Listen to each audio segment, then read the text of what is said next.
Yeah, g'day guys. We've just arrived back out on the fishing grounds. Yeah, it's a beautiful day.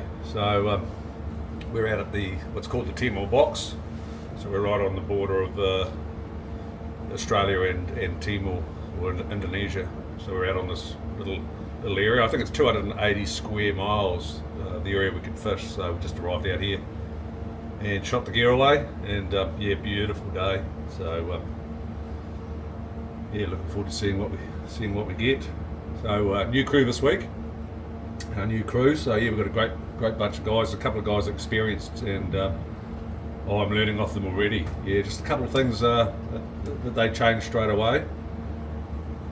The previous two trips we had an experienced crew in this fishery, and yeah, just great to have guys that have been doing it for a while. Pick up a few tricks of the trade off those guys, and you know, it's as I always say, you never stop learning. If you're that arrogant that you think you know it all in fishing, you should hang up your boots. Yeah, so no, I learned heaps off the guys, and real good atmosphere on the boat. So yeah, looking forward to this week. Really looking forward to it. Yeah, so glorious day. We've got the trades at this time of year.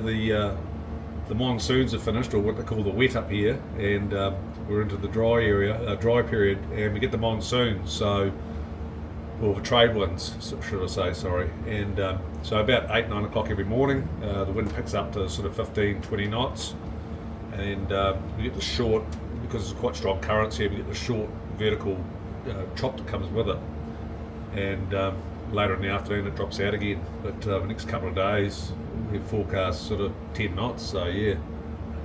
So while the weather's nice, I've grabbed some Skull Island tiger prawns out of the freezer, and I'm going to have a bit of a cook up tonight. So yeah, looking forward to that. Yeah, so we'll see what the trip brings. So we're in the slow period. Apparently for the next month or so, it's pretty quiet, and then the fishing starts to pick up. And from what I've been told, essentially the fish do a migration. So they start up in the international waters, or up in the Indonesian waters, and then they come down through our area. They carry on down towards the Kimberleys and further down the West Australian coast. We're up in Northern Territory, right up the top there. And they come through, so we're doing okay. And keeping in mind, this is I've only been doing this for a couple of trips, but we're ticking over all right. Yeah, quite happy with it, and seeing increases every day actually. So yeah, we're getting it together, and then in the next month or so, as I say, when the season starts, we'll hopefully hit the ground running. Yeah, so. First couple of trips I was getting a lot of empty traps, and now we're getting very few empty traps, so we're getting there. Quite happy with it. Yeah, so as I say, we just shot the gear away early this morning, and the boys have had breakfast and they're having a sleep now, and we'll give it about 5 hours soak. Leave the traps in the wood for about 5 hours, and then we'll start hauling and see how the day goes. So that's generally how we work it. We shoot we have all the traps on board. We shoot them away normally before daylight, and then give them 4 or 5 hours soak. Ideally, you'll take them through, say, 2 tide changes, but depending on how much gear you got, sometimes you don't have that luxury. So yeah, but we try and give them 4 or 5 hours soak time anyway, and then we start hauling, and we've generally got all the gear back on board before dark, and anchor up again, and get up early in the morning and start shooting the traps away again. So they're on board. It's not as if we leave the traps in the water for long periods of time. You know, they're shot away in the morning, and they're back on board by that night. Yeah, so the system works well, and as I say, still learning. Yeah, so looking forward to how the trip goes anyway. So we'll keep you posted, guys.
It's been a funny trip. It's been quite inconsistent for the whole fleet by the sounds of it.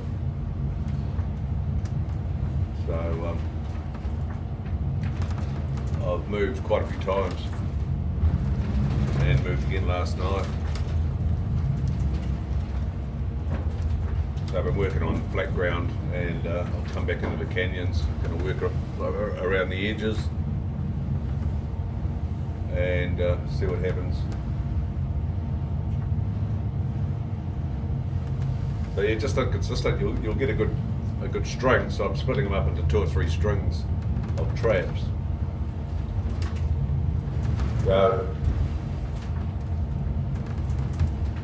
And you'll get a good hit. You'll get a string that'll fish well. So the next day you'll sort of do a couple of strings parallel to that area. Obviously not on the same shot, but in the same area, same bottom structure, same depth, and get nothing.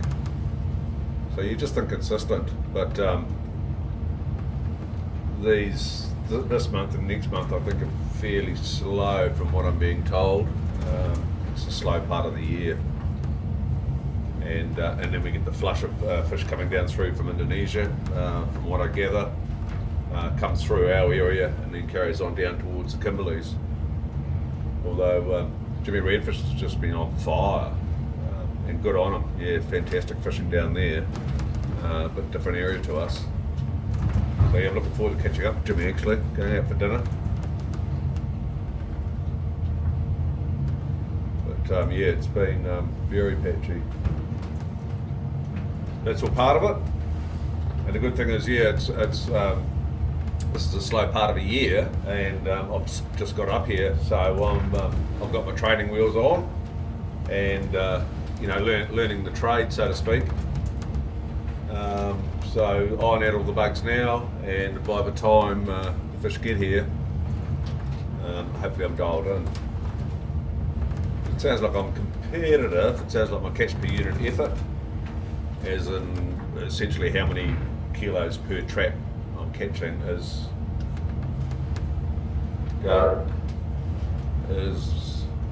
not far off the season guys. So I'm happy with that. At least I'm not dragging my tail. And as I say, yeah, once the season starts, I should be at speed.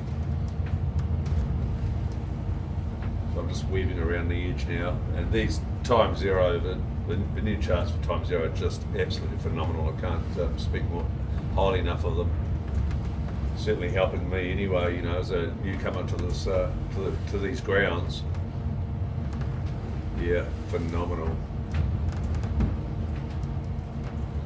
Yeah, so just chipping away, guys. Different crew this week, and they're fantastic. Just a whole different mindset. Just absolutely fantastic. I mean, you get a trap come up with one fish in it there, woohoo, yeehaw, and you know, so yeah, really cool. Really cool. Good mindset, great guys. Yeah, it's a pleasure having them on board actually. A little bit of sign on the sounder. Always getting them out consistently and safely, that's the main thing. So yeah, grinding away. So I've got another 3 days, I think, another 3 or 4 days, and then I'll head into port. And I'm trying to get a quick turnaround, so you know, get in, unload, maybe have a night off, and get going again. Yeah, go.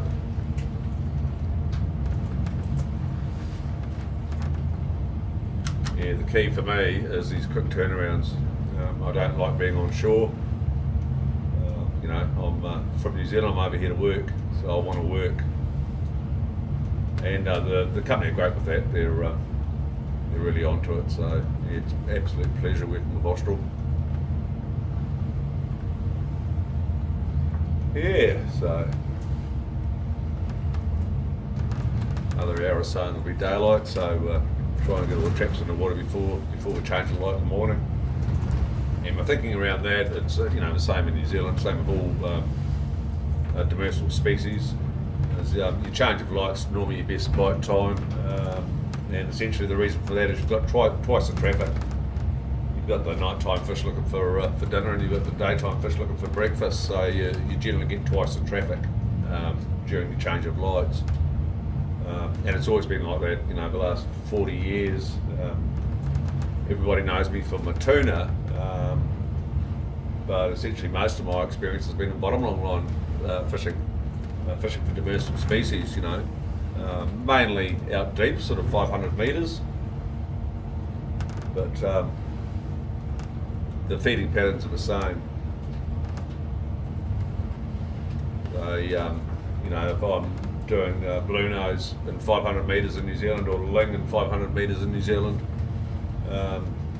I'd start shooting at sort of 2 in the morning, get all the gear in the water before the change of light, and I'd actually haul up the first line, rip that up just on daylight, and get that back in again before 8 o'clock in the morning, and you get another go at that morning bite.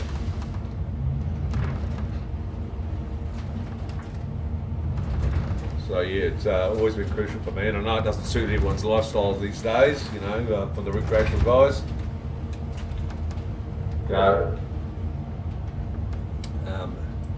With their busy lives, but that's the reality of it. Your best bite time is definitely in the mornings for your demersal, your bottom dwelling species. Yeah. So the weather's looking alright. We've still got the trade wind, so we're sort of 8, 9 o'clock in the morning, the wind picks up. We had 20, 22 knots 2 days ago, but today it's only about 14, 15 knots, so not a drama at all. And I'm shooting beam on. This vessel sort of slams into a head-on sea. I mean, there's no good boat in a head sea, but this one tends to slam a bit. So you work with the ocean, not against it. So I'm setting beam on, and it's being a big catamaran, it's a pleasure beam on. So I'm shooting the gear beam on to the wind. So it's not it's an easterly, so I'm shooting straight to the south.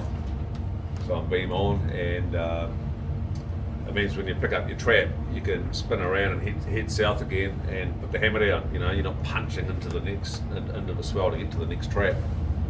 So it's a matter of working with the ocean, not against it. Yeah, there's an easy way and a hard way, guys.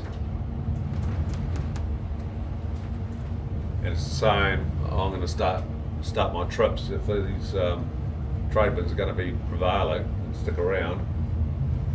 I'll start my trips at the eastern end of the playing field. So we're in a box called the Timor Box, and I'll start up at the eastern end of the box every trip, and then each day as you move, I spin around and head west. So I'm running with the weather to get to the next area to fish. Go. Instead of you finish the day's work and then you've got to punch east into the bloody swell for 2 or 3 hours. There's an easy way and a hard way. So yeah, I'll start at the eastern side of the playing field, and each night I just run to the west in a following sea. So yeah. And I used to do the same tuna fishing. Figure out where I was going to be working, and at the beginning of a trip I'd head up to the top end of it, and then every day if you're moving, you're running with the weather, not against it. Righto guys, check this out. So these are Skull Island tiger prawns on the Cobb grill. So I went and Dylan from Skull Island Tiger Prawns organised for me to pick up some prawns from Mr. Barra, which is the local supplier of Skull Island Tiger Prawns in Darwin, and awesome people. Oh mate.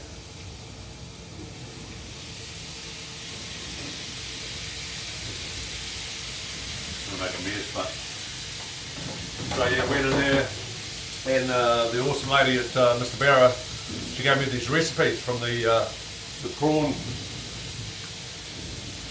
Let's have a look at the glasses. So I love Australian prawns. So I've whipped together your Skull Island tiger prawns, lemongrass, green chilies, freshly grated ginger, sugar, fish oil, fish sauce and vegetable oil. So I've marinated it in that for just over an hour, put it in the fridge, marinated it in that for an hour, and lime juice. So I put lime juice in there as well, guys. So that's been marinated for an hour. And jasmine rice, coconut cream, and green chili as well. So that's what's going on.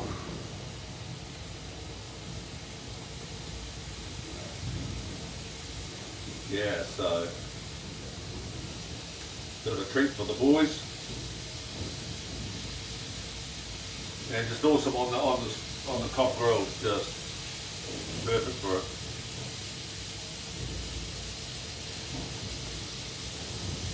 Right.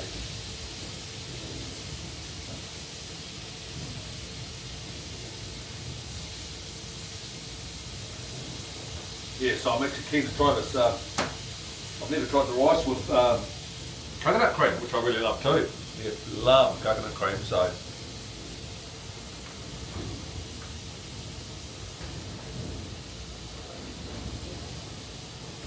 No, that smells divine. Just the lime juice and the green chili, ginger. What else we got? Fish sauce. Woo-hoo-hoo.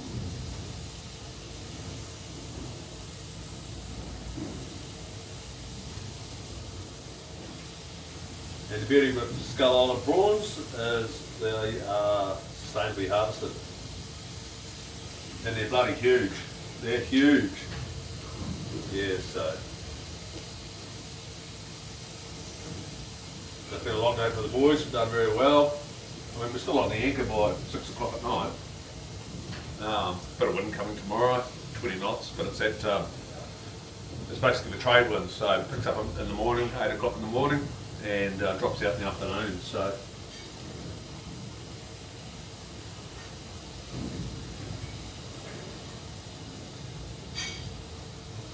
I should have taken the poo shoots out of these prawns, but yeah, it's all good. Bit of protein for the boys. I never used to worry about it. We had the VHK, Dad, Tingle and myself, and I never used to worry about taking the poo shoot out. Adds to the flavour.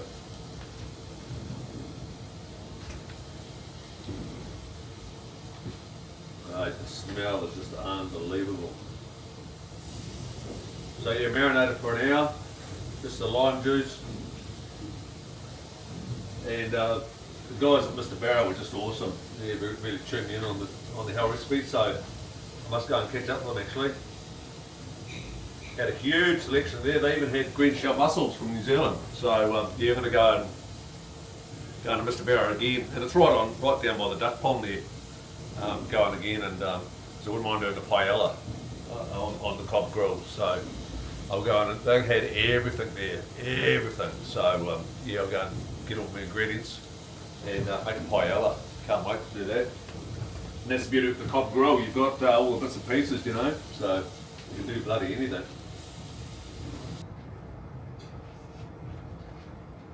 What do you reckon? Skull Island tiger prawns, marinated in lemongrass, lime, ginger, green chili, and fish sauce on a bed of jasmine rice with coconut cream and green chili. Hell yeah! Skull Island tiger prawns.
up a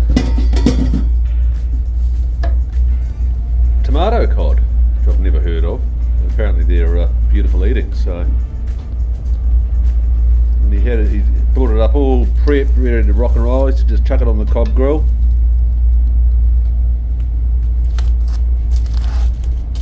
So I think he put some lemon and some pieces in there.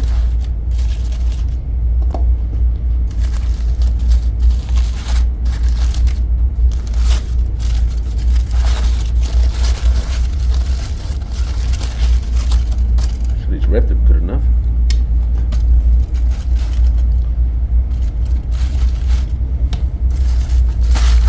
Now here's the quandary. How do you hold the camera and unwrap the bastard?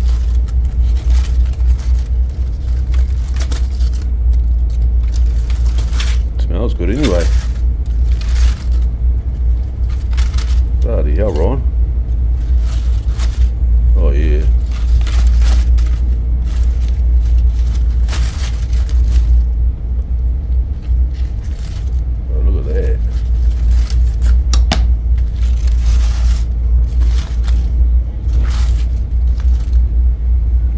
Going on there.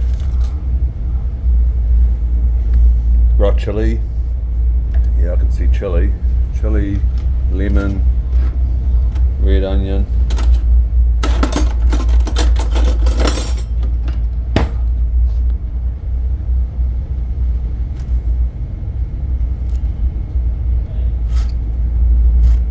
Wow.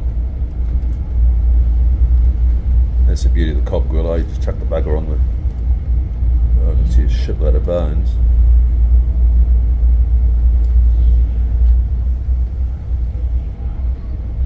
Yeah, good shit.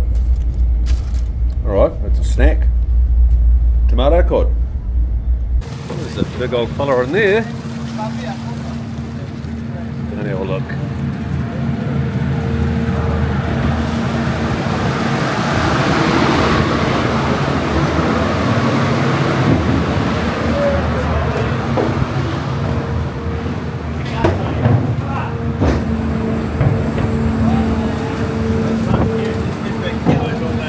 What have we got there, fellas? About 15 kilo cod. Nice.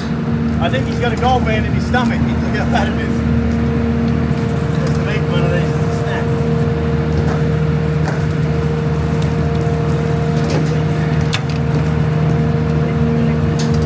Yeah, there's still plenty of bait in there, Gary. There is. There is. Come on, big boy.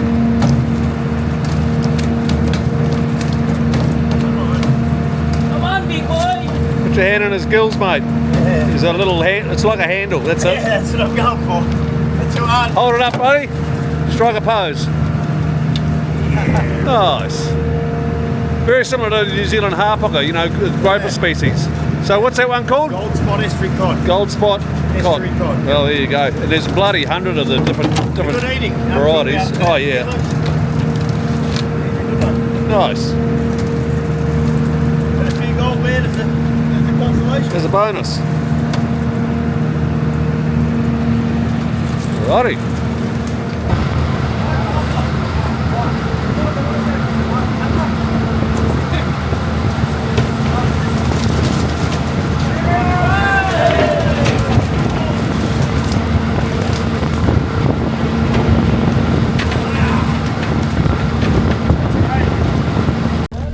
A lot of yelling and screaming down there. The boys are quite happy. Not huge pots, but you know, quite happy with them. Chip away on that.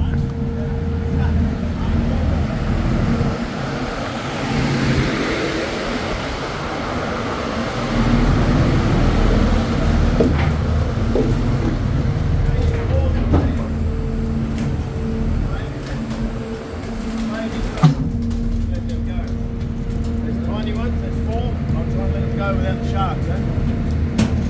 They're tiny. Beautiful pot. Beautiful one. We'll go with a stack. Just about finished for the day.